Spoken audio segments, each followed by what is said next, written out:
All right. I guess we'll go ahead and get started here. Welcome, everybody. If everyone could mute, that would be great. I'm Andrew Chignell. Welcome to NAKS, the Fall 2022 series. This is a special session in two different ways. One is that it's a prize-winning paper. It's the winner of the Wilfrid Sellars Prize for the year 2021. This was a very competitive process and involved lots of different judges and referees and so forth. And the winner is our speaker, Lorenzo Spagnesi from the University of Trier for this very paper that we're about to hear. Lorenzo did his PhD at the University of Edinburgh under Michela Massimi and is now, as I said, at Trier. It's also special because it's in the format of what we call choose your ideal commentators. So this is unusual in a couple different ways. One is that the speaker gets to choose or kind of dream up who they would most like to have as commentator on this particular paper.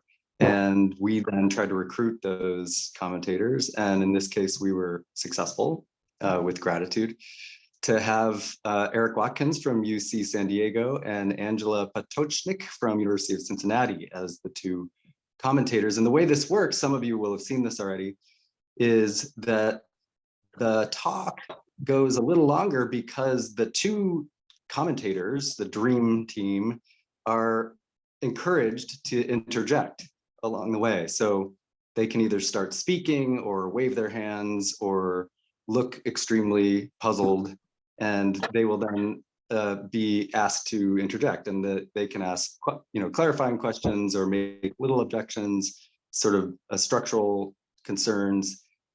They will typically save like one maybe big or deep question for the very end, but certainly all along the way, Lorenzo has made himself available to answer questions from those two people. At the end of that, then we'll have a little break and open it up for a kind of more standard Q&A from the people on the Zoom call. Two other things, we're recording this. We do this for the sake of the speaker so that they don't have to be kind of scribbling down things to remember all along the way, and give access to the speaker. We may end up putting up the talk part of this on the NAKS website at some stage, although we're not making great progress with that particular part of the project at the moment. But we won't include the Q&A with the audience. So you can feel free to speak your mind without worrying that it's up on the internet in perpetuity. Finally, I am scheduled to be the chair, but I had some technical difficulties here, so I'm actually on my phone, and I'm going to, as a result, hand it over to the coordinator of NAKS and my postdoc at Princeton, Alexander Englert, who's going to do the duties as chair. I'll still be here, but I just wanted to have a smooth experience for everybody.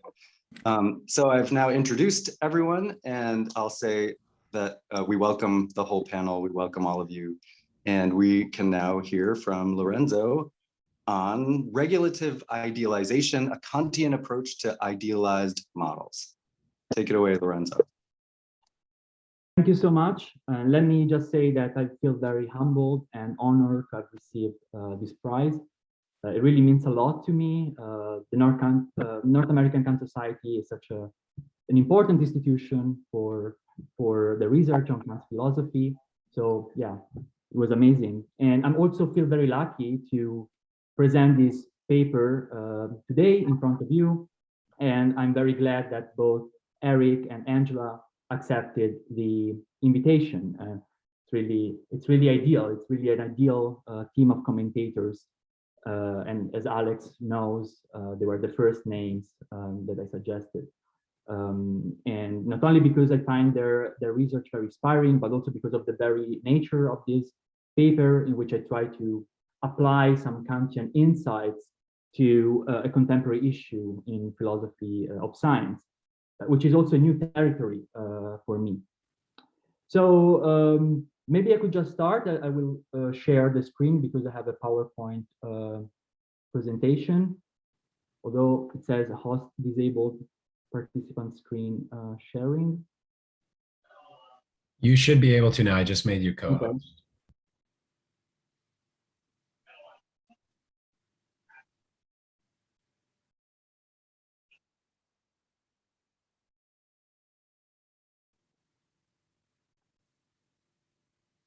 All right, so you should see the slide.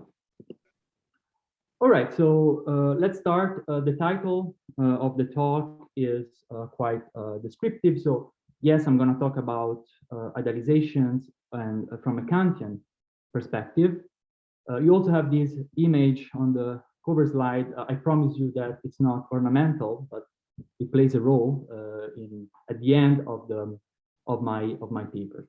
So let's start with some general remarks about idealizations. So the first one is that, well, idealizations are really everywhere in the sciences. So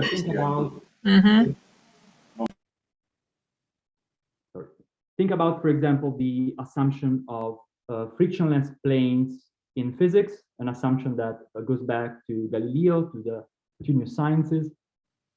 Or think about the assumption of infinite populations in biology, in the life sciences, something I will be focusing on later in the paper when talking about my case study.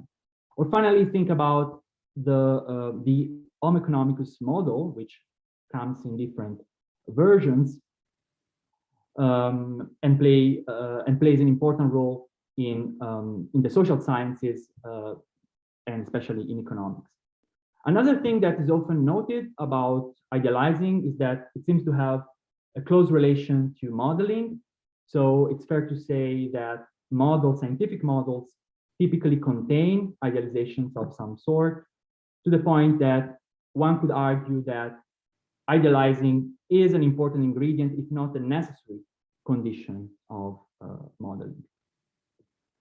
Now, that said, today I want to ask the following questions during the talk.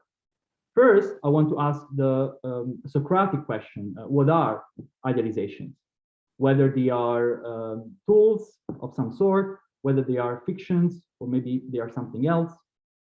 And secondly, whether they are compatible with realism about science, about knowledge of nature. So very broad questions. I'm not claiming that I'm gonna offer full answers to these questions, but my proposal today is that a Kantian approach to these questions can shed light on some aspects of these large issues concerning idealizations. So one can here start feeling a bit skeptical about the whole project. So I presented these earlier versions of this paper at philosophy of science conferences. So I had to have I tried to sell a bit the Kantian part of the talk. Maybe it's not really necessary today, but still, methodologically speaking, I think it still makes sense. Because of course, Kant could not have been aware of the contemporary debate on idealizations, of course, but also of the uses of idealizations in contemporary science. But I think there are good reasons to draw this connection for both philosophical and historical reasons. So the whole paper is really about the philosophical reasons motivating this connection. But let me say a few words on the historical reasons as well, and let me mention one name in particular, namely the name of Hans Fahinga, who probably you know him, was one of the very influential Kant scholar at the beginning of the 20th century. But he was, for example, the founder of Kantstudien, but he was also one of the first proponents of fictions and idealizations in the sciences. And his views were clearly inspired by Kant's own views on regulative ideas and philosophy of science. Now, Fahinger's views have been rediscovered recently. There's sort of a growing literature on Fahinger's works, but the Kantian origins of the debate have remained quite unexplored so far. So that's what I want to do today, in a sense. And ultimately, I want to argue that at least some idealizations can be interpreted as having a regulative use in the Kantian sense, and as being, at least in principle, compatible with realism. All right, so a few words on the structure of the paper. So I'm going to start with what I call here the puzzle of idealization, which is a rather straightforward puzzle, I think, that follows from two characterizations of, on the one hand, idealization, and on the other, realism in science.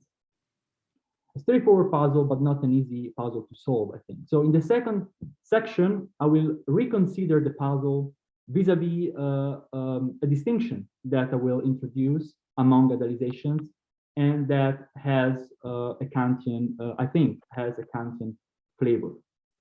Then the third section, which is the inevitable Kant section, I'm going to talk about the relation between ideas and truth in Kant. I will offer sort of condensed reading of the regulative use of reason and systematicity in Kant.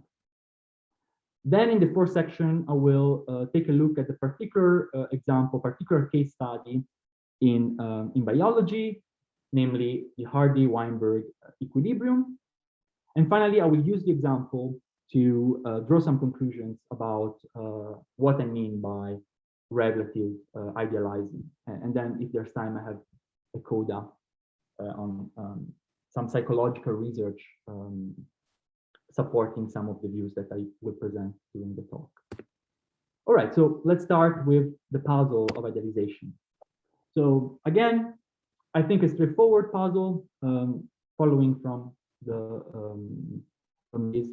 following standard characterizations. So let's start with idealization, and here I roughly follow Potochnik's own take on this, and I characterize idealizations as ubiquitous assumptions made by scientists without regard to whether they are true, or with full knowledge that they are false. And I like this characterization because it's pretty broad. It includes also idealization assumptions of which we don't know their true value. And then scientific realism. This is a controversial one. So I try to define scientific realism very minimally as follows: as the view that scientific theoretical conceptions of entities and processes are approximately but literally true. So a similar characterization can be found in Sellars, for example. It's supposed to be a very minimal characterization. And to anticipate objections on this, this is a characterization that gives center stage to truth in a way in science, but it's not to equate realism with veritism. And it goes back to Popper, the objection that if that were the case, so if veritism and realism were the same thing, then scientists could just attempt to maximize the number of true propositions, coming up with extremely likely hypotheses or tautological hypotheses, something like that. But so it's not to say that, it's just to say that truth is a necessary component of realism. Sorry. All right, so if we put together 1 and 2, I think we have a sort of a puzzle. 1 and 2 are not immediately reconcilable, and quite straightforwardly, it's not clear how ideal assumptions that are made without regard to their truth value, how can they be relevant to to knowledge of nature meant in a realist sense? And while the puzzle is rather straightforward, I think the solution to the puzzle is not simple at all. So consider, for example, that's a point that has been highlighted a lot in the literature. There are cases where idealizations are preferred even when more realistic assumptions are indeed available. So it seems as though realism, in a way, cannot really motivate the use of idealization in science. Can I jump in here real quick? Can people hear me? Yeah, so just one little quick thought on the previous slide. I guess I thought there might be two steps. One is something about the puzzle, and then the second question is about motivation.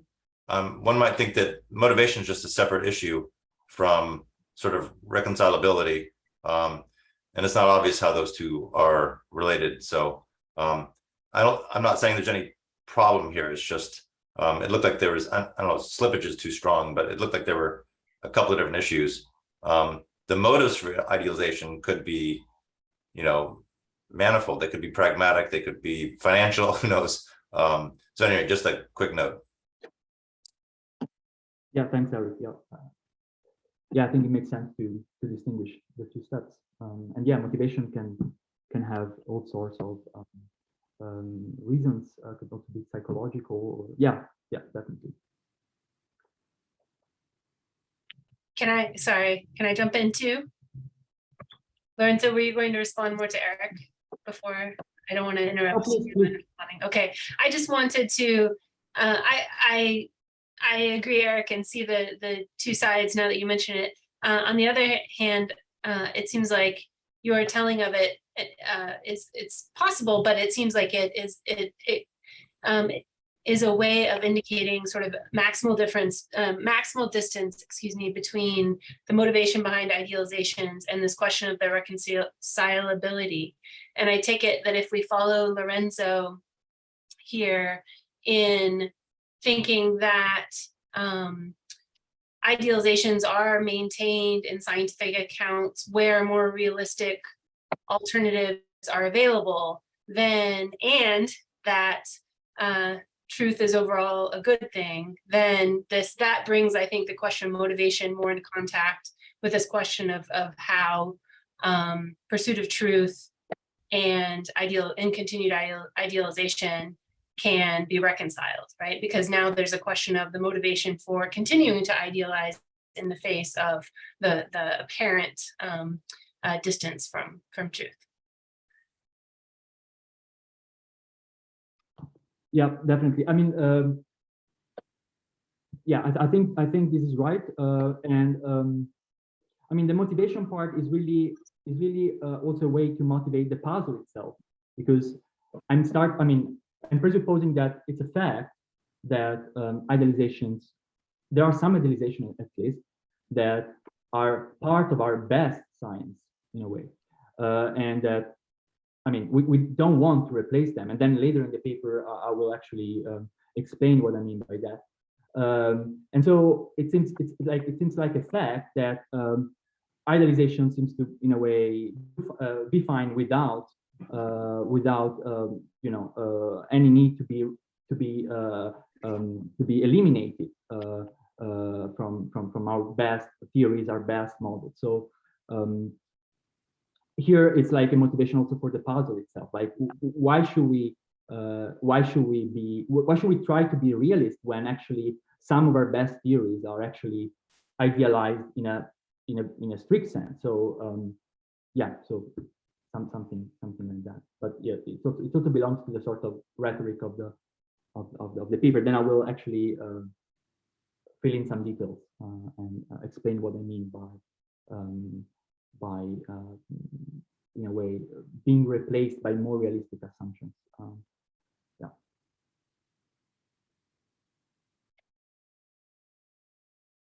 All right, so maybe I can continue. All right, so let's take a look at the literature. I think the literature on idealizations is very broad and is huge actually. And here I want to describe two major trends in the literature. I mean, I'm not denying that one can find also different positions, but I think it's fair to describe the two major trends as follows. So on the one hand, you have what I call here the heuristic view. And that's the view that idealizations are temporary tools. They are heuristic tools calculation tools that we can ultimately eliminate from our best science. So think about them as Wittgenstein's ladder, something that we need to find out more about phenomena, and then we throw them away in a way. And that's, I think, a powerful interpretation. It goes back to Pahinger's, for example, can be found in many contemporary philosophers of science as well. And it's a powerful view, I think, because it's very good at the division of labor. So on the one hand, you recognize a specific important role to idealizations, but on the other, you can also maintain, in a way, let's say, a solid notion of truth, or to introduce actually a term which is important for the rest of the paper, you can still remain factivist about understanding and explanation. And factivism is the view that understanding and explanation are ultimately grounded in facts, true, real facts. So that's, I think, a benefit of this view.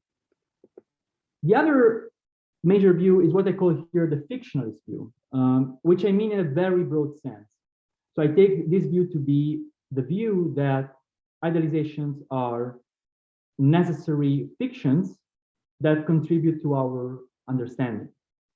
To use Elgin's expression, they are felicitous falsehoods that have key epistemic value, as falsehoods have epistemic value, for example, in the literature, in the arts, something like that. It's happening also in science. And since this view sort of recognizes an direct, clear epistemic value, or give epistemic value to falsehoods, then this view is generally associated with non-factivism about understanding and explanation. So with the idea that understanding and explanation are not necessarily grounded in facts. So to put it as Angela puts it here in this quote, less truth can, in the proper circumstances, lead to greater understanding that would more truth. Thus, in science, truth plays only a supporting role. Now, both views, I think, come with problems, or just, I mean, with controversial points, I think. So very briefly, and I will say more in the rest of the paper, I think the heuristic view has the following problems. So first of all, I don't think they offer the strongest account of the ubiquity of idealization, of the fact that idealization seems to be here to stay, as it were. They're not just a temporary phenomenon.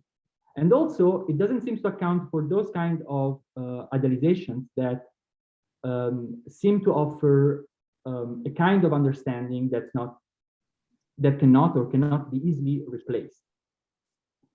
Again, I'll say more later about it.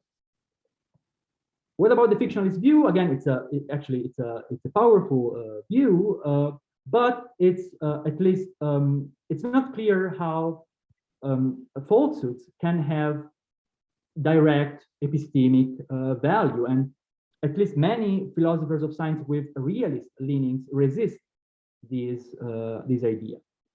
And more specifically, I think, since the fictionalist view gives such an epistemic value to falsehoods, then it's not clear to me how fictionalists can avoid at least some form of reification of mere ideas, of presupposing idealizations as being real in some sense. And again, I'm gonna explain more clearly what I mean by that when introducing my the case study that I will discuss later. Either way, I think the puzzle as such is not clearly solved. So what I want to do now is to reconsider the puzzle by introducing a distinction among idealizations. So recall the characterization of idealizations that I used. That was very broad, right? It included all kinds of misrepresentations, all kinds of inaccurate assumptions.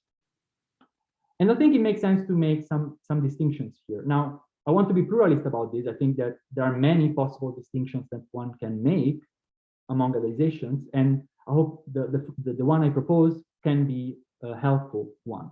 And I want to introduce it via examples. So via the following two models. So let's start with the first model, namely Maxwell's vortex idle wheel model of the ether, or honeycomb model of the ether, which is a famous case study in the field of science. Very interesting one. Maxwell devised this model with the full awareness that it was supposed to be an imaginary model, in analogy with the mechanics of fluids. And this model eventually was fundamental to discover the electromagnetic equations. So again, a lot of interesting things to say about it, but there's one point that I want to make now, and that's that well, this model played an important exploratory role, but eventually it was replaced by the equations, the electromagnetic equations that it helped discover. Consider instead the following model, which is the Hardy-Weinberg equilibrium, and that's the model I'm gonna be focusing on later in my case study. So I will add more details, but for the moment, just consider that this model is a highly idealized one. For example, we need to assume an infinite population in order for this model to work, in order for this model to be constructed mathematically. So basically, there's no equilibrium, there's no Hardy-Weinberg equilibrium if we do not presuppose something like an infinite population and random mating. So it seems that we cannot simply dispense with these assumptions in this case. So on the basis of this, I would like to propose the following distinction, which also I think was in a way already cannot already be found, although with a different terminology, different context in Margaret Morrison. And that's the distinction. It's a distinction between two kinds of falsity or falsehoods of idealization. So idealizations that are false but can be true of nature and can become less idealized, can be replaced by more realistic models, and idealizations that are false in a stronger sense, namely in the sense that they cannot be true of nature, such as in the case of infinite population, that cannot be in a way cannot be realized in physical nature. There's no such a thing as an infinite population out there. There cannot be such a thing as an infinite population. Now, on the basis of this, I would like to so yeah, that's the moment to reconsider the puzzle vis-a-vis the distinction. All right, so first type of idealizations, the idealizations that are false but can be true. So in this case, my impression is that the puzzle is not solvable as such. And by that, I mean the following. I mean that I'm not saying that these kinds of idealizations are not compatible with realism. That's not the case. I think they are ultimately compatible with realism. What I'm saying is that keeping those ideal assumptions when more realistic representations are available would be incompatible with realism. Would be against, in a way, the realist agenda. So what about the second kind of idealization? So idealizations that are false in a stronger sense. Well, here the situation seems even more hopeless in a way, because we are dealing with idealizations that are not possibly true of phenomena. But I think that's actually the key to solve the puzzle in this case, because if that's the case, then I guess that it might be a category error to take them as replaceable, possible representations of phenomena, of natural phenomena. They must play a different role. And that's why Kant, ultimately why I think Kant is important for this debate, because I think Kant's philosophy can be helpful to understand what this role is. May I ask, yeah. sorry, can I ask a couple of questions about that slide? I'm a bit puzzled about the importance of this distinction for your project. So I just want to ask a couple of points, a couple of questions at this point to try to get clear on a little bit of this, a little bit clear on some of this. Okay, my first question has to do with the sense in which an idealization could not, the sense in which an idealization could not possibly be true of nature. So I understand from the example that you use at this point, because I looked briefly at your paper before this, and you talk about an infinite population size, that what you have in mind for an idealization that cannot be true of nature is an idealization where the false posit itself is one that is never literally true of any system. Is that the right understanding there? Yes. So if you mean that we're talking about the posit, like the individual assumption, which in this case is in the case of the Hardy-Weinberg equilibrium is infinite population, yes, then yes. Sorry, yes, yeah, that's what I meant by posit. Sorry, I fall into that way of talking about an idealized assumption in a generic way. That's what I meant, yes.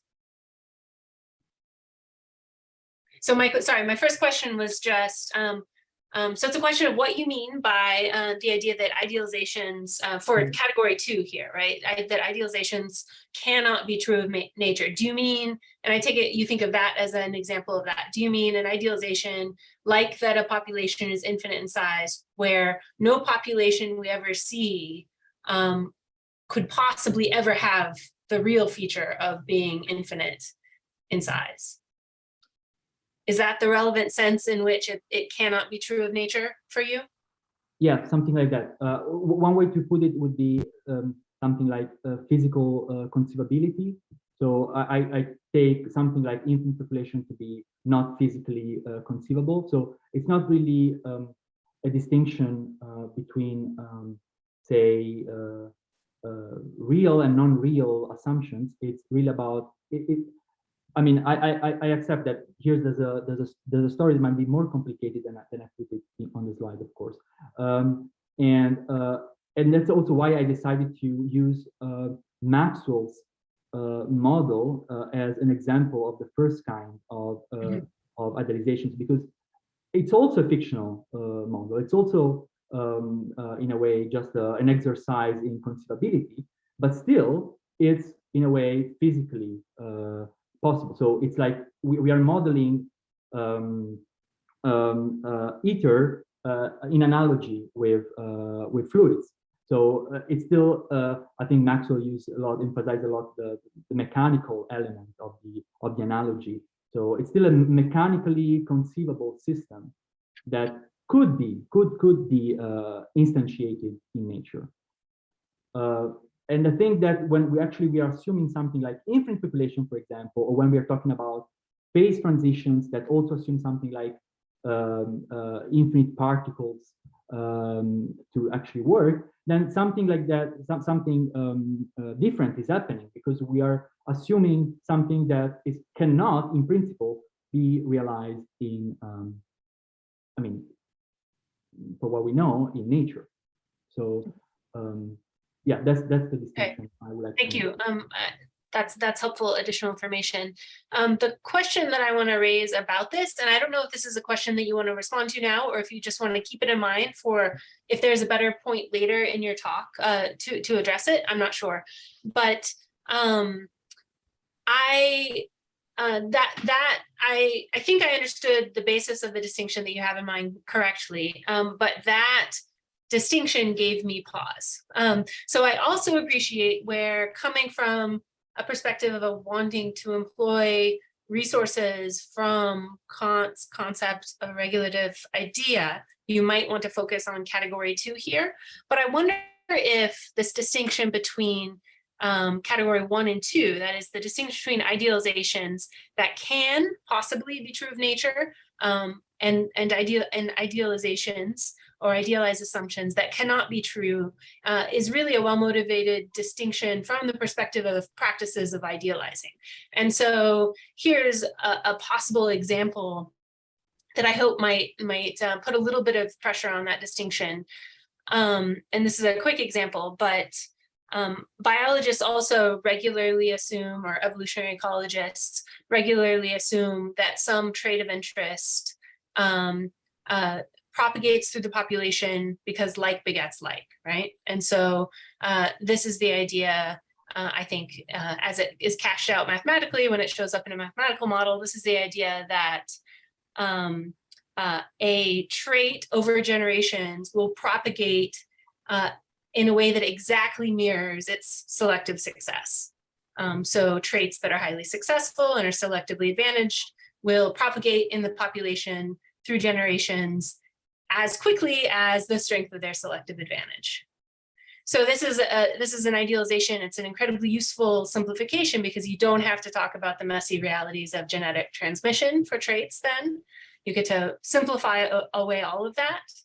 But it's also not, and in that respect, it seems a lot like an infinite population idealization, but it doesn't have this sort of nature of these infinite idealizations that folks sometimes talk about, in that they're positing the world to be a way that it couldn't possibly ever be. In fact, it is possible that genetic, for some trait in some evolutionary circumstance, the genetic transmission is such that, is simple enough such that the success of the trait generation to generation exactly corresponds to its selective advantage. It's just that a lot of times things are a lot muddier. And so what I'm doing by introducing that example is just, I want to raise the question, I don't know if now's the time to answer it or not, want to raise the question of whether this distinction between idealizations that might be true of nature or idealizations that can't possibly be true of nature, it really captures two important types of use of idealization in science. Thanks. Yeah, that's a great question, and probably can also offer yeah, maybe a better or more developed answer when I'm actually discussing the case study. But first of all, I would like to I mean, I'm not a biologist myself, so I would like to know more about the case you're talking about. Let's say, so, I mean, it's a fair point and I accept it. So yeah, I mean, also, let me say first that the way I look at the distinction, like in more practical terms, is very much along Morrison's line. So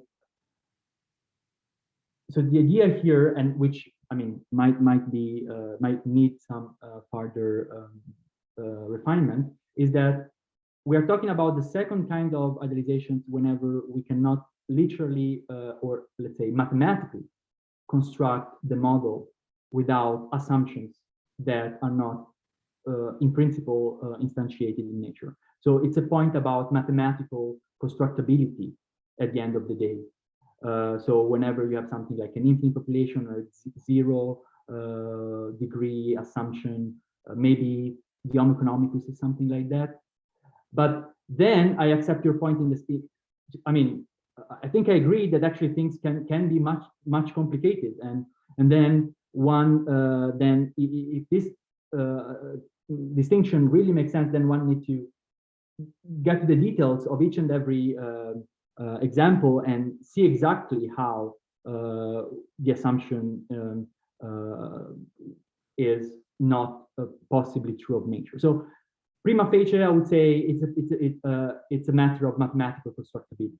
So you don't have Hardy-Weinberg equilibrium if you just use approximations. No, you need the infinite population, and then you can rule out random sampling, and then the thing works. Otherwise, you don't have that.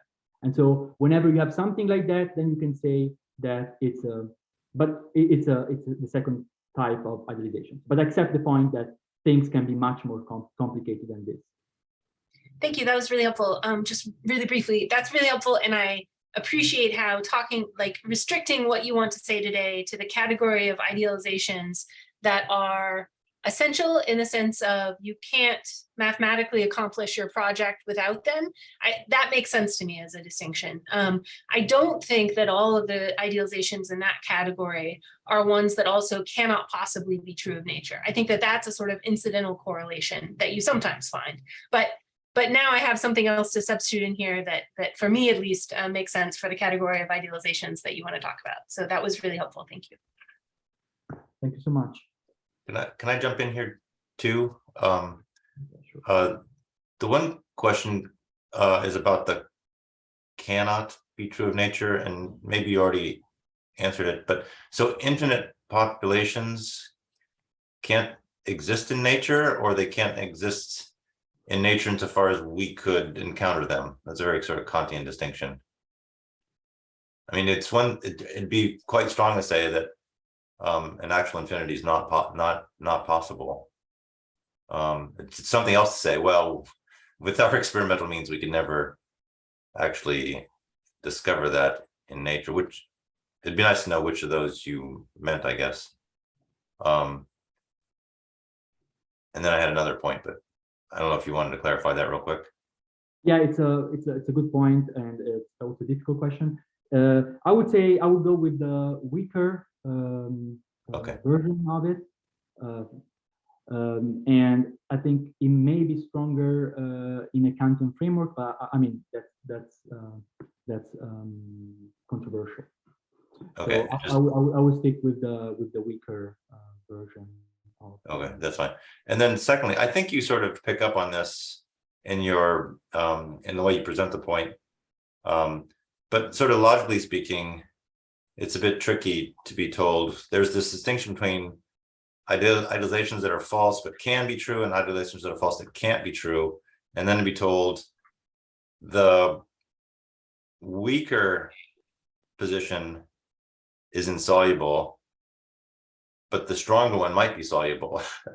It's a bit paradoxical, because you might think that, well, if the stronger position allows for resolution, then how could the weaker one not? So that was just a kind of, I mean, I was just wondering whether there wasn't some sort of switch in meaning. So anyway, it's just something I was tracking, so I wanted you to be aware of that as an issue that I was tracking going forward. Yeah, I agree with you. It's a very good point. And yeah, maybe yeah, I would say it is a bit confusing. Maybe, however, I mean the way I that's what I was thinking. So I set the puzzle as a puzzle about the fact that some assumptions are, I mean, if they're compatible with realism, are compatible in the sense they stick around. They are necessary in the sense that we don't get rid of them. So I accept it. Accept that it's a quite convoluted. Maybe I could find a better. Yeah, most likely I should find actually a better way to a less confusing way of putting this point. But the idea is that the first kind of idealizations are not compatible with realism in the sense that, I mean, according to the way I'm framing the problem, we can, I mean, they're not like necessary in a strong sense. So whereas I want to maintain this for the strong, for the second kind of idealizations. So they are both compatible with realism in a way, but in the way I phrase the puzzle makes, I mean, in a way entails that I need to say in the first case that the puzzle is not solvable. So yes, I accept that. I think you're right that yeah, it's not the most clear way to put the point I want to make. So does the issue turn on whether the idealizations are dispensable or not? Is that actually the yeah. Okay, yeah, so that could be clear maybe. Yeah, that's Thanks, that's helpful. yeah, that was my idea, but yeah. But yeah, then it's a bit confusing to put this way. All right, so maybe I should continue. So yeah, as I was saying, Kant can help us understand what's going on here, what's this use of the second kind of idealizations that I just introduced. And first of all, for Kant, I think that only idealizations of the second kind can be regarded as idealizations in a proper sense, as ideas that can be regulatively used. For Kant, ideas are not just misrepresentations or inaccurate representations of phenomena. Rather, they are necessary concepts of reason, as he puts it, to which no congruent object can be given in the senses. And Kant gives examples of these kinds of ideas, one example is the idea of fundamental power in psychology as well as in physics.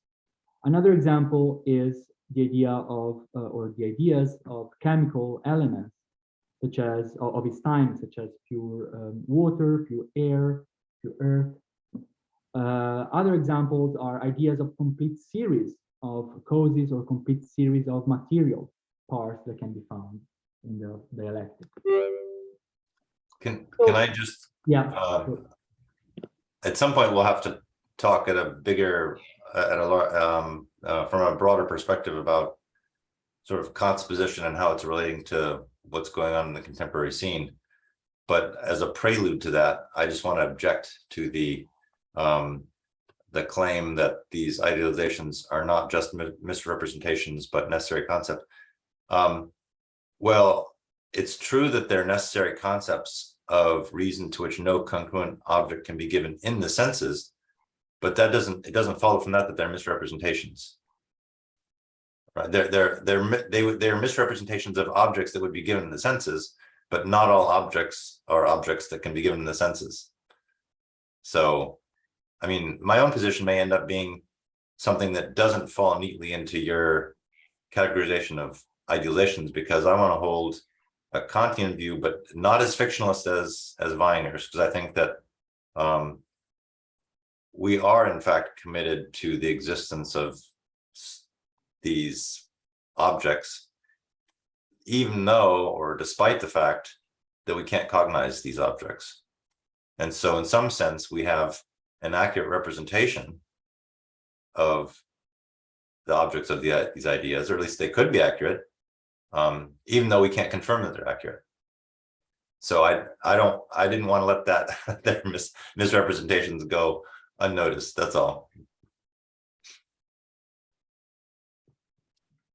Yeah, there's a thanks for this, Eric. There's a section just after this one in which I introduce my take on ideas. So yeah, probably yeah, here there's space for discussion, and but maybe I can postpone this to like 2 minutes where I will introduce the thing. So if you're happy with that, you can just proceed. Great. So just if you like.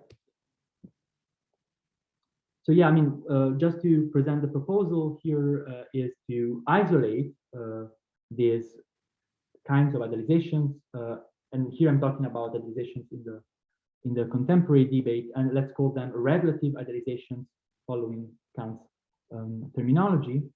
And here the strategy is that I think that isolating regulative idealizations can be promising, because at least in the Kant story, as I interpret it, idealizations are not only necessary, and that goes against the heuristic view, but they're also, at the end of the day, compatible with what Kant calls empirical realism, which I take to be a legitimate version of scientific realism. Again, big claim, but that would go against fictionalism, the fictionalist view. So the strategy is that if something like that works in the Kant story, then maybe we can, in a way, adjust it to the contemporary debate as well. We can find inspiration from that and apply it contemporary debate.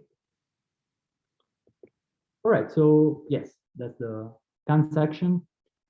And yeah, here I briefly present some key terminology, although of course it's going to be a very condensed version, but I'm happy to say more also on the basis of the questions. So ideas for Kant are concepts belonging to reason, which for Kant, reason for Kant is the faculty of principles, the faculty that serves for comprehension, which I take to be something like systematic understanding. And very, very roughly, this is a oversimplified story. In the dialectic, Kant tells us that ideas of reason, in the first critique, that ideas of reason lead us to all sorts of metaphysical errors. They lead us to doing something like bad metaphysics, transcendent metaphysics about objects such as God, the soul, and so on and so forth. But that's not the end of the story, as is well known.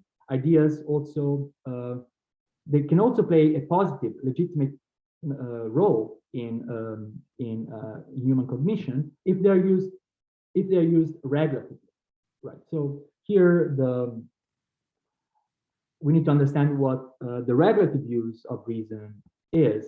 That's actually quite difficult question.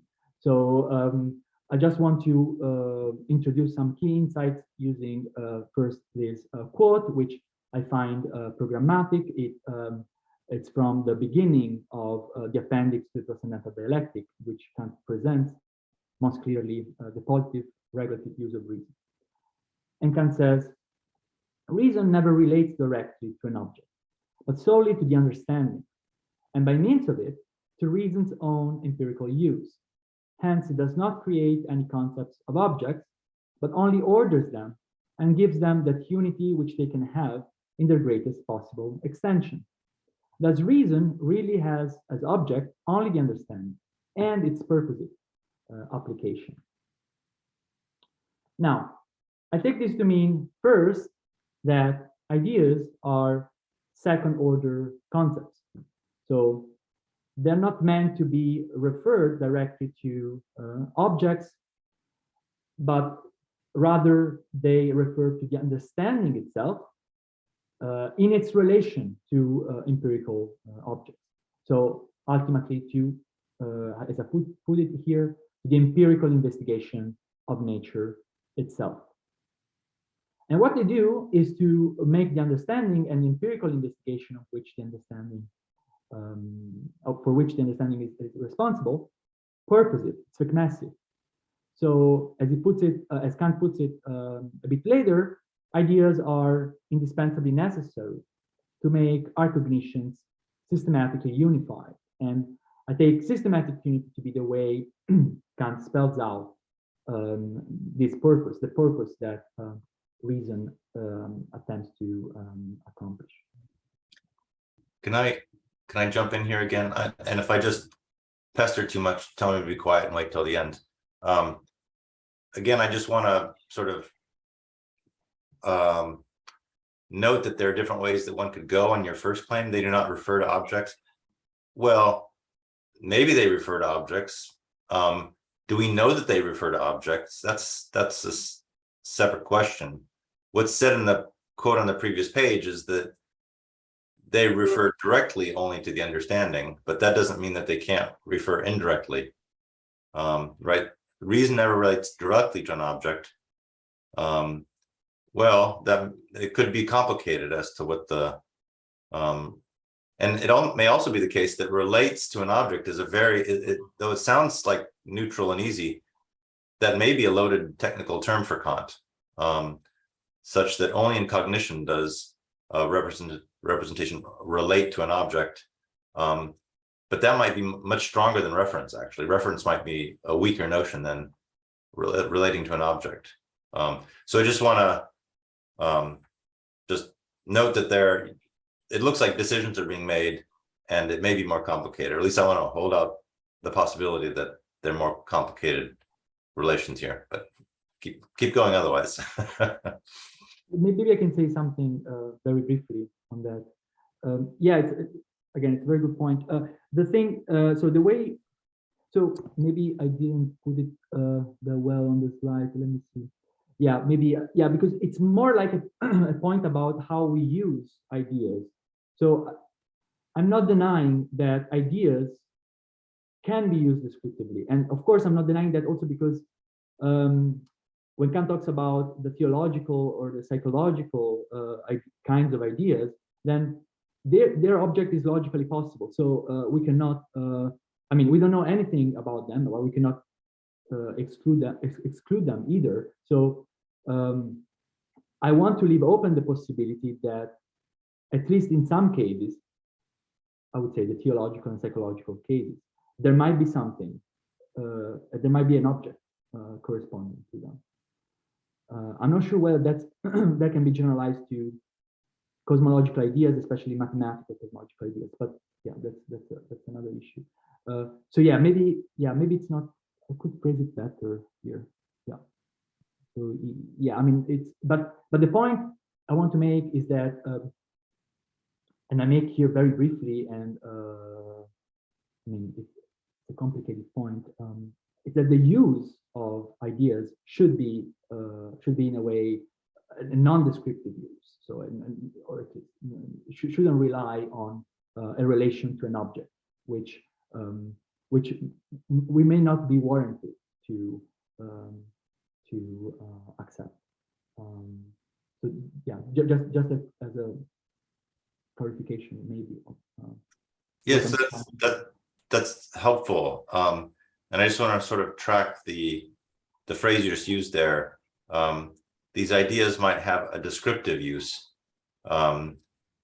or they might not have a descriptive use, and then they might have a regulative use, which I take it is supposed to be distinct from the descriptive use. And then, you know, one might need to cash out what the descriptive use amounts to. I think for Kant, what that kind of phrase would suggest, or the most natural interpretation of that would be, well, what we mean by descriptive use is one that would generate cognition. But of course, an idea of something, it's descriptive in the sense that it's an idea, it has a representational content, right? So the idea of God, or the idea of the soul, these, obviously they have some kind of representational content, and we might call that descriptive, but that would be distinct from a descriptive use, where you're like asserting, you know, using that idea, you're asserting a certain claim to amount to cognition. Because I guess just sort of looking forward, you know, it has to be the case that the descriptive content of the idea has to be of use in its regulative use. I mean, otherwise, yeah, the picture wouldn't make sense if the descriptive content weren't relevant to the regulative use.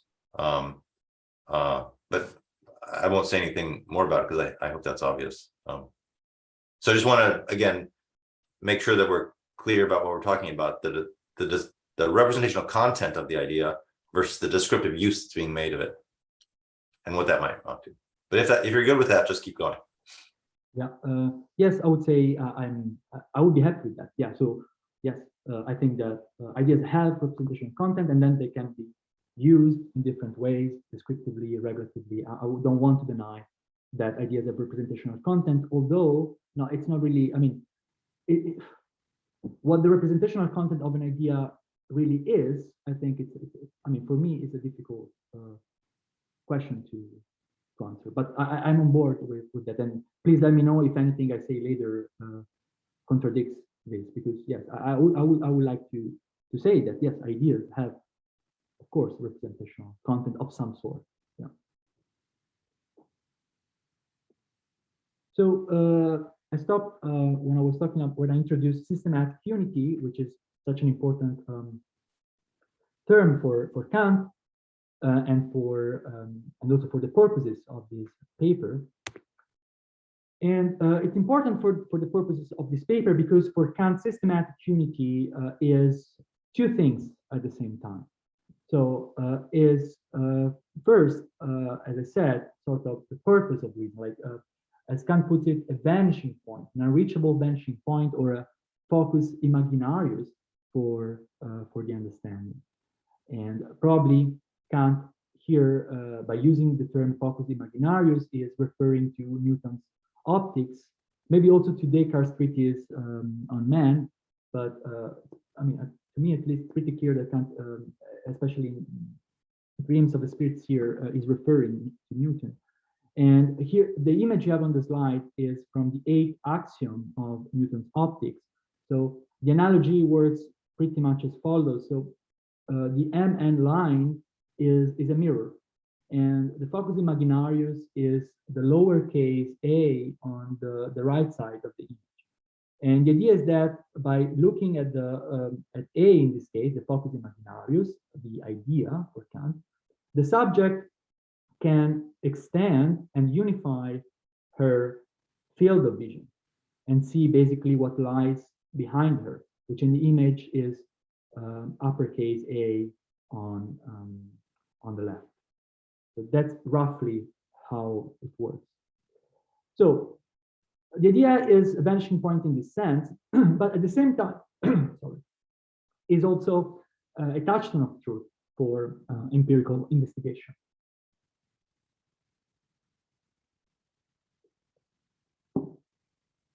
So, so how do ideas contribute to truth? Again, a difficult question, and again, I want to start from a quote to present some key insights about it. So here, Kant says the following ideas are merely thought problematically in order to ground regulative principles of systematic use of the understanding. If one departs from this, they are mere thought entities, the possibility of which is not demonstrable, and which thus cannot be used to ground the explanation of actual appearances through an hypothesis. So first, let's try to understand what ideas are not and what how ideas do not, in a way, contribute to truth. So ideas, Kant seems to say, should not be used as hypotheses that ground explanations. And here I take that an explanation for Kant must be grounded in some physical grounds. It must be at least connected with possible experience. Ideas should instead be used as rules or standards. And by that, I mean the following, that there are rules or standards that tell scientists, or more generally, rational inquirers, how they ought to investigate nature. And more specifically, how they ought to seek after explanations, empirical explanations. And I think these two happen in the following way. So, so ideas have, I think, they are rules by having the following two functions. So they have a constructive function and a normative function as rule. So what I mean by that is the following. So constructively, they create, in a way, the domain or conceptual space where scientists can look for certain explanations of certain given phenomena. So a way to illustrate this, and I would say more later using the case study, is that, for example, the idea of fundamental power in psychology is the idea that, in a way, establishes the very domain of a theory of powers in psychology. So by we have a lot. Power is a predicable for Kant. We might have a number of different powers in experience, and by introducing the idea of fundamental power, we try to unify and systematize the manifold of powers that we're given in experience. That's not the only function of ideas. They also have, as rules, they also have a normative function. So at the same time, they represent canons that we can use to assess and further empirical explanations. So here, sticking to the fundamental power example, we don't just unify powers or attempt to unify powers, but we also use the very idea of power to look for ever more fundamental, for ever more unifying and unified powers in experience. So to use Kantian, Kant's technical terms, we look for comparatively fundamental powers. That's what we find in experience, and we use the standard given by the idea to further such an investigation. So we go from comparatively fundamental power to a more fundamental power, and that goes on indefinitely.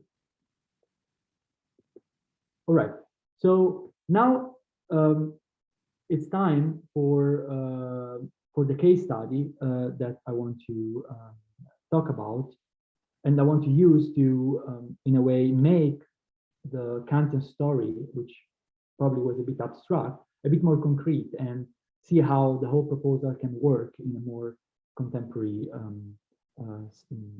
framework.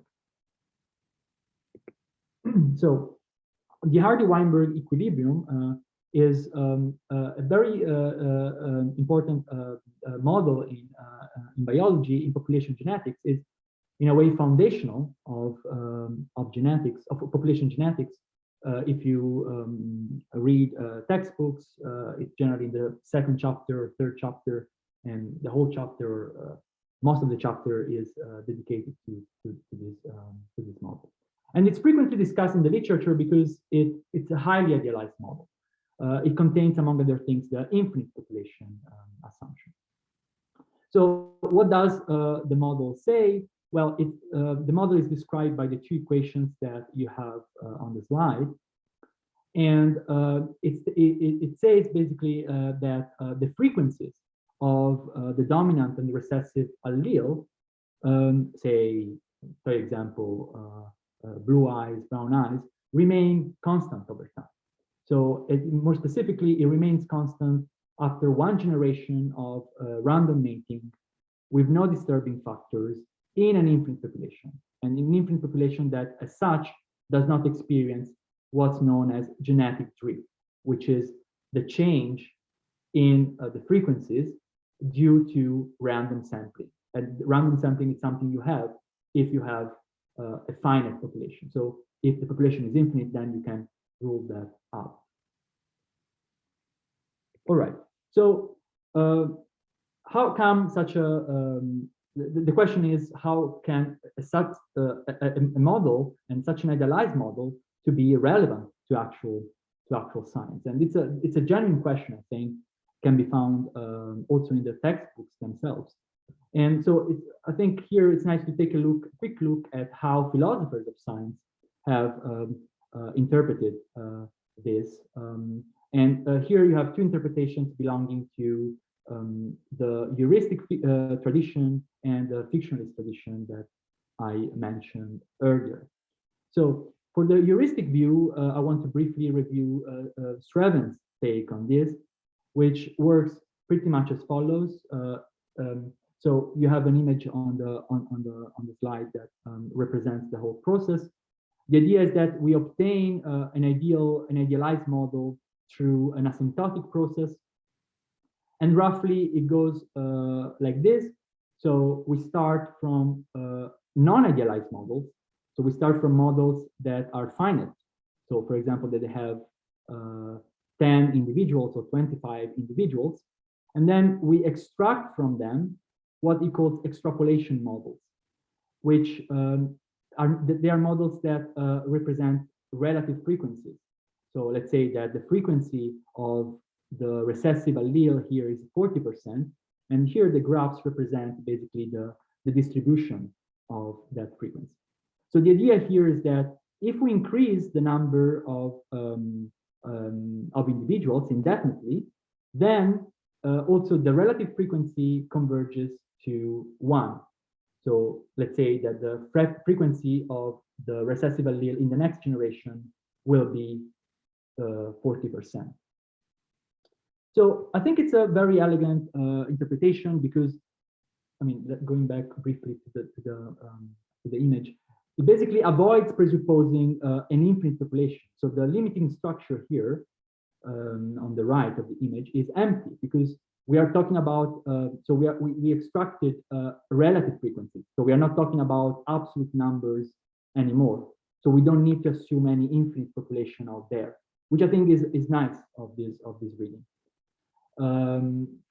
What idealizations do, according to this account, is to they have a negative role, and what they do more specifically is to underline a factor's explanatory irrelevance, which in this case is the irrelevance of genetic drift.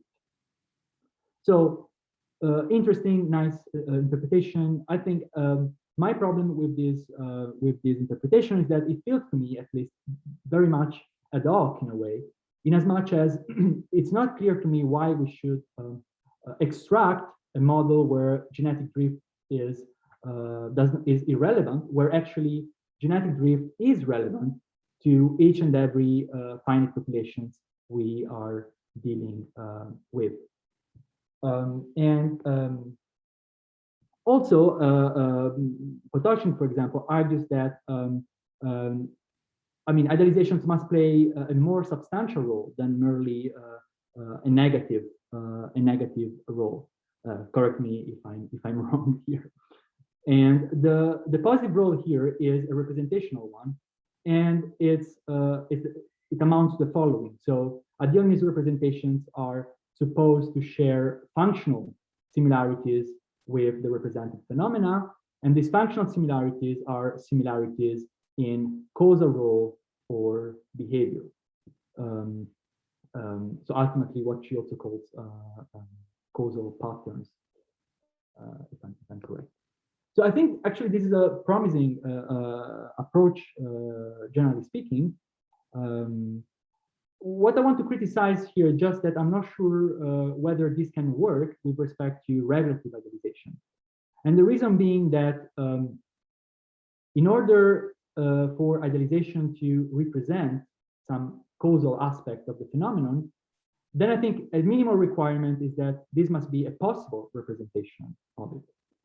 But again, if the distinction I made was right, then regulative idealizations cannot be true. So I see a tension here. So long story short, I think it's not clear what the referent of the similarity is in this case. So my idea here is, my impression here is that either we are talking about some real object process out there, but then I think there's some risk of refining an idealizations that cannot be in principle true of nature, or the causal aspect of the phenomenon we are talking about is not real, but then I'm not sure anymore whether we can still be talking about realism, about whether this view is compatible with a minimally realist take on science. I've been trying really hard not to be too wedded to and grounded in ideas that I hold in this conversation, but this is a place where I feel like it's fair game to be like, well, this is what Potochnik might say. This is really interesting and helpful. But so I want to make two comments. The first is, as far as this really important question you raise goes, and that is, what is the referent for, sorry, how do I get this right? Looking at your slide. What is being referred to when we posit an infinite population? Because no population is infinite, something like that. I might be misunderstanding the question, but I think there's an easy answer. And this might be a difference between me and Elisa Bakulich, for example, but what I want to say is what is referred to, what is represented is the actual population of interest for any given application of the Hardy-Weinberg equation, right, or population genetic models more broadly. And so what's happening is not that the model is representing an infinite population that couldn't possibly exist. The model is representing the actual population or populations of interest as if they are infinite. Yeah, so that's maybe one comment of my perspective on that. I have another question I want to raise. Do you want to say anything about that before I go on? Yeah, sure. Yeah, that's really helpful actually, it seems plausible. So I would agree with that. So then probably it's. I mean, I'm not sure whether it's a substantial or terminological issue here, but so because I would be happy with saying that. So if there is a representational role played by the regulative idealization we are talking about, the infinite population in this case, then there would be something like an indirect representational role, something like, yes, we are using an idealized, highly idealized model, in principle false model, to actually indirectly represent the relative frequencies of finite populations that we can actually measure, detect, and do that in a systematic way. So in a unified and systematic way, to use Kantian terminology. So if that's ultimately the solution, I'm fine with that. I would say that, but then I'm not sure that we are still. So I would say that it's a sort of different kind of representation we are talking about now, because then it's not really about the causal pattern encoded. I mean, it's really about the causal pattern encoded in or embodied by the finite populations, not the one resulting from the idealized model itself. So maybe, yeah. No, that was helpful. I think I misunderstood one thing about your presentation. So I'm going to say two different things. The first thing that I said, that is when we talk about the assumption that a population is infinite, when we talk about that assumption itself, I think that assumption is representing the population under discussion, and it's representing it as having a feature that in fact doesn't have. I also think it's the case, and I understand better now what you had in mind. I also think it's the case that when we look at the Hardy-Weinberg equation, or some version, some instantiation of the Hardy-Weinberg model, and that as what the entire representation is, what the entire model is representing. You're right that what I want to say is that is representing one causal pattern among many in the phenomenon, namely the causal role played by, I think in this case, selection. No, because there's no selection. The causal pattern of the role of simple genetic transmission, right? And so one sort of atom, so to speak, of causal influence, because we get the shift in one generation in the Hardy-Weinberg model. So you're right on that front too. So I think that there's something different to say about the representational role played by the idealization itself, that is the posit that a population is infinite in size, versus the representational achievement of the model taken as a whole.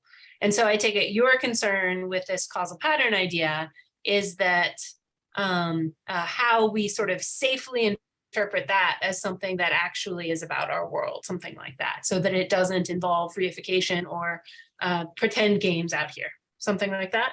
Yeah, okay, that's helpful. Can I ask one other thing on this slide? So in this first paragraph that you give us here, you appeal to this idea that should RI be regulative idealization here? Is this your focus specifically? Is that right? So you say that RI cannot be true. So I wanted to bring back up at this juncture the point that I think both Eric and I talked about much earlier in the talk, but about how we, what the right dividing line is between categories 1 and 2 of idealization. And I think at that point, anyway, we settled on the idea, or you suggested as an acceptable reformulation, that the second category of idealization that you'll focus on here are idealizations that are mathematically required, right? They're necessary to make the mathematical technique work, something like that. And I wanted to raise this as an issue at this point as well, because if I understand how the points on this slide relate to those earlier points, I wonder if that formulation of the style of idealization under discussion actually makes available to you the motivation for this problem, right? So for idealization to represent some causal aspect, it must at least be a possible representation of it. But we've seen that this kind of idealization cannot possibly be true. I'm wondering if that but follows if in fact the category of idealization that you're addressing in your paper turns out to be the mathematically essential kinds, because that seems to sort of dissolve this connection between impossibility of real phenomena that it seems like you want to get work from at this stage of discussion. Right. Thanks. So if I may ask for some clarification on the question.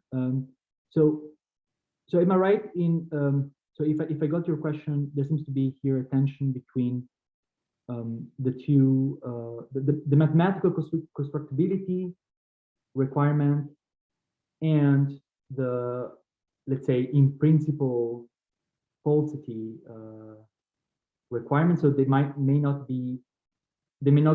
not go together, so that what I say in the slide doesn't really accurately map onto mathematically constructible idealization, something I don't know. Sorry. Yeah, please.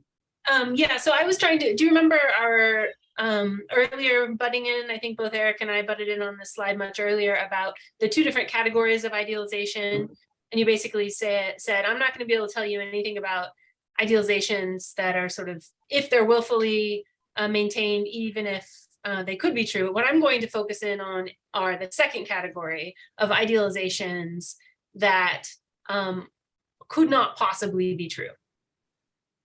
And so what I wanted to suggest, so you remember the discussion that I'm pointing to. So what I wanted to suggest at this stage is, it seems like this is a place, if I'm understanding the work going on here in this first paragraph in the slide, that this is a place where appeal to the idealizations under discussion couldn't possibly be true is actually something that you're coming back to and invoking here.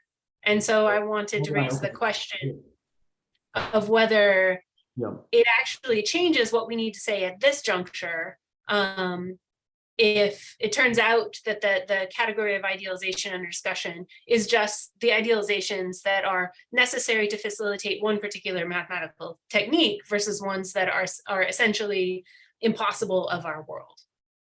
Did that help? Yeah, okay. Thanks. That's very clear now. Yeah, and I think that as a suggestion in the sense that, yeah, I mean, I think that I'm not sure about what's the relation. I mean, I took mathematical, so the idea was that there is a close connection, maybe not the one-to-one connection, but a close connection between, in principle, false idealizations and idealizations that, or at least idealized models that necessarily require mathematics to be constructed. But then could be a naive connection, naive association. Maybe, yeah, maybe there's a more complicated story here.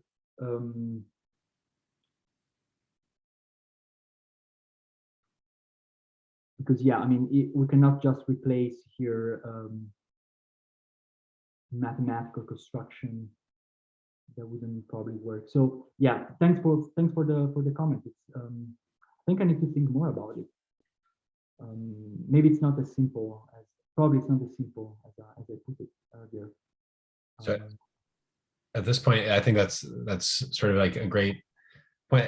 So Lorenzo, maybe just, well, from now on, we'll just let you finish just to ensure that there is some time for general Q&A. And then what we'll do is at 2:50, so for the last 10 minutes of the session, then I'll invite then Angela and Eric, you both, to then sort of each have 5 minutes to sort of posit big picture questions.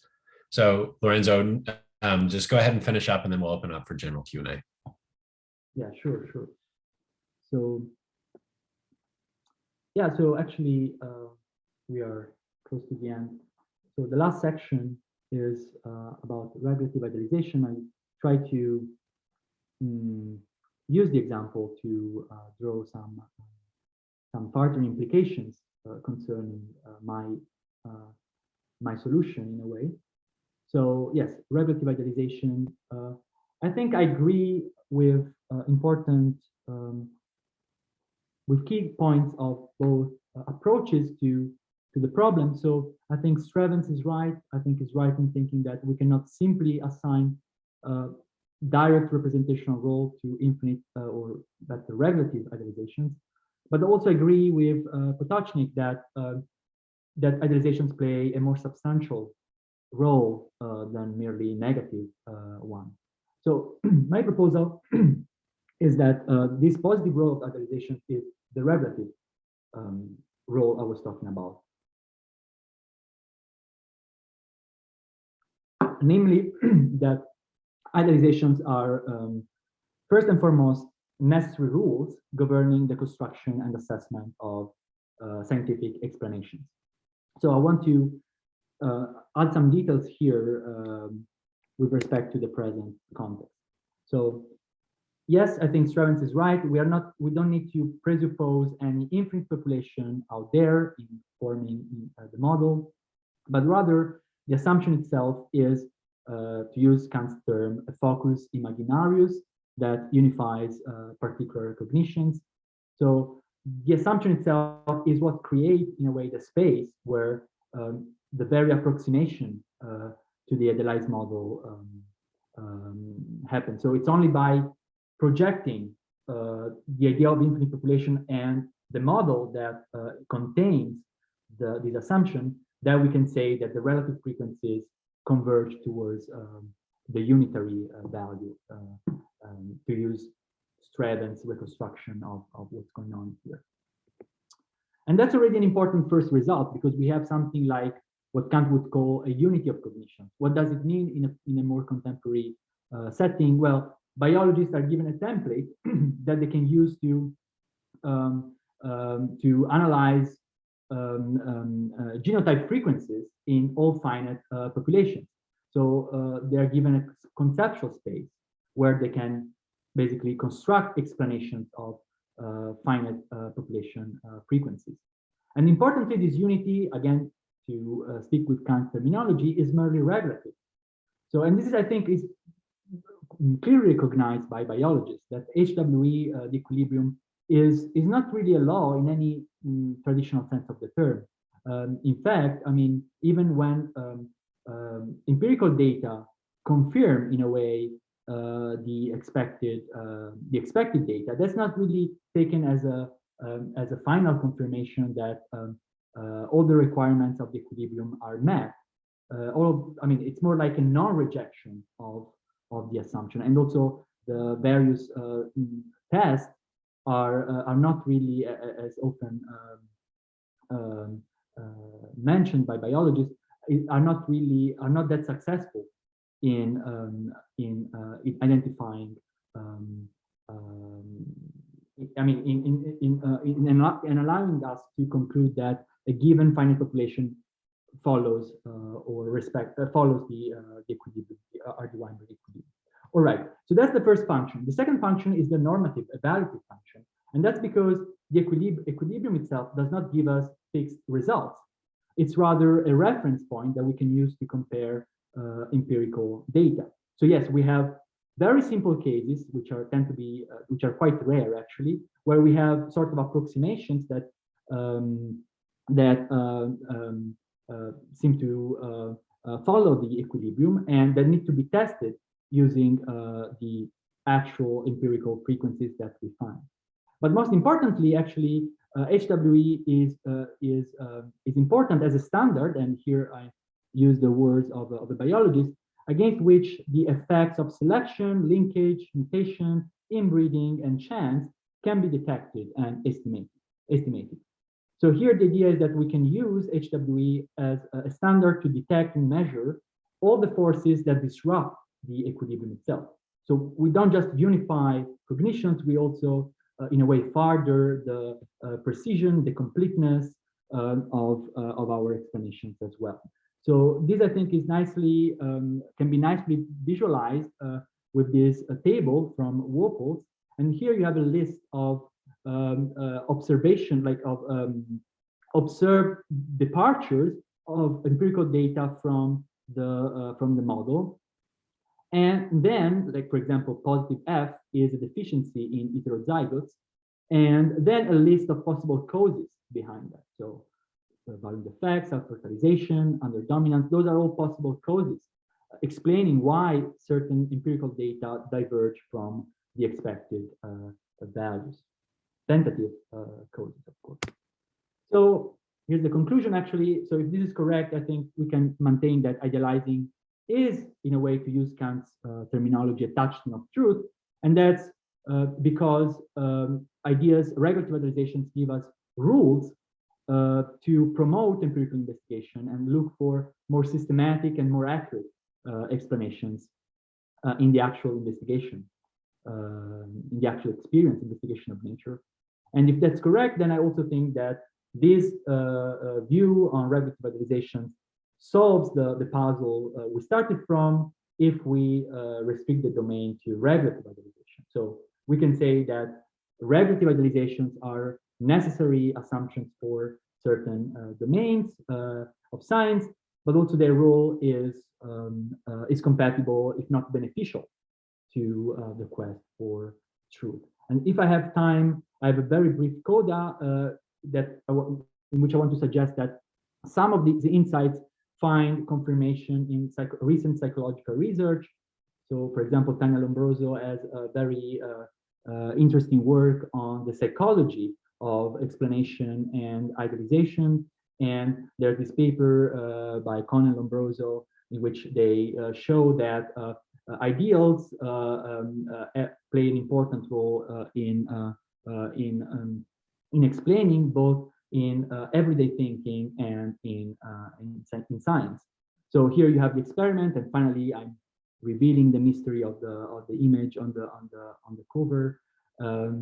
Here you have different stimuli. You have flowers in this case, and the idea is that you can categorize these flowers into two classes: thorn and sunflowers, and you can use a better or a worse rule. If I remember correctly, the better rule is that sunflower have two concentric circles at the center and thorn only one, and the worst rule is about the colors. And basically, the experiment shows that subjects that were operating under an ideal assumptions that were asked to look for ideal factors were much more likely to identify the better rules than the control group. And from this, they conclude that idealizing, I mean, it's more complicated, but from this, they conclude that idealizing is an important ingredient for empirical research, empirical discoveries. And I think similar insights can also be found in Kant's conception of regulative ideas. And I think that Kant's philosophy provides a very rich framework to think and rethink idealizations also in the contemporary setting. So thank you very much.